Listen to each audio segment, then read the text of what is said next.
Imagine it's 2 a.m. and you've just seen like a crazy motivational David Goggins video.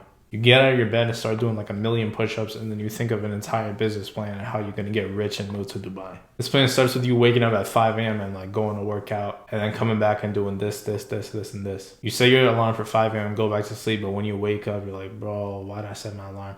Just one more hour. You keep doing one more hour until 6, 7, 8, all the way until like 2 p.m. Then your entire day is literally done and you got trash sleep. This 3 a.m. motivation, as I call it, doesn't give you anything but a false sense of accomplishment. False senses of accomplishment push you back even further because it's better for you to not have them at all. If you didn't have them at all, then you would think, oh man, I'm not doing enough, man. I gotta get to work. But with this false sense of accomplishment, you'll think like, oh, I'm fine, man. I did this amount yesterday. I could take a rest day today, man. I'm fine. This will mentally make you think that you're ahead when you're actually not. Another thing is that our brains just aren't meant to remember thoughts. That sounds weird, but like name 5 thoughts that you thought of yesterday. I can't name any. Our brains just think of thoughts. That's the best thing it does. Besides like maintaining your organs and stuff like that. When we get these thoughts, we need to write them down somewhere. And then once we write down the thoughts, it solidifies further in our mind and we're more likely to actually act on the 3 a.m. motivation. Another thing you can do to completely solidify the chances of you acting on the 3 a.m. motivation is doing one thing. So say you want to wake up at 5 a.m. and work out, do a couple push-ups right now.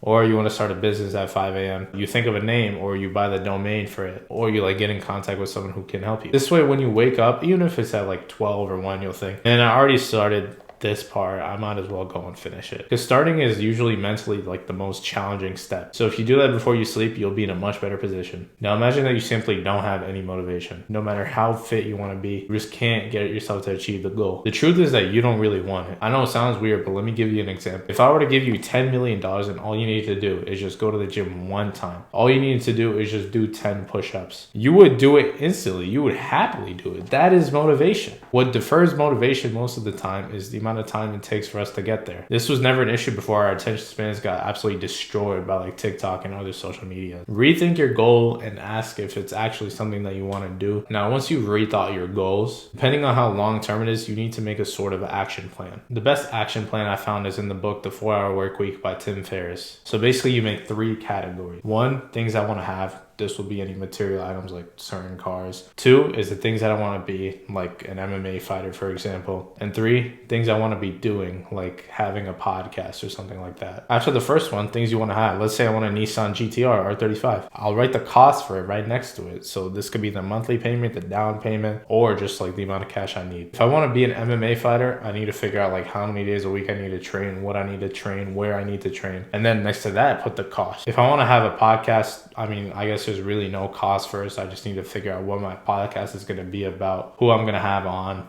and then I write the cost. I go, I need this mic, I need this editing software. So this is your cost plan. This is like the exact resources that you need to have to get what you want. Now we need to make a time plan. And we're going to do this on a weekly or every other week basis. I personally do weekly or daily just because it helps me keep myself a little bit more accountable. If I said something due in like 2 weeks, I'll only do it like 2 or 3 days before. So you say, on Monday, by Friday, I need to do this, and this. Now let's say it's Friday. If you do this, and this, but you don't do this, you have to punish yourself. Now I know it sounds a little bit weird. Like, why would you want to punish yourself? It's to build a habit. One time my friend left a sock on the floor, right? And his dad came in his room and he was like, since you left the sock on the floor, you can't drive your brand new sports car the entire weekend. Was my friend super mad about it? Yes. Was it maybe a bit of an unreasonable punishment? Yes. Did my friend ever leave a sock on the floor again? No. If you apply this to your own life, you won't only get more motivated, more disciplined, but you'll have a stronger mental. If you apply this to your own life, you'll not only have more motivation, you'll not only be more disciplined, but you'll also be more mentally tough. Another way you can do is obviously reward yourself. But the thing with this is you can't reward yourself by undoing your progress. So let's say I've hit the goal of not smoking a cigarette for 2 weeks.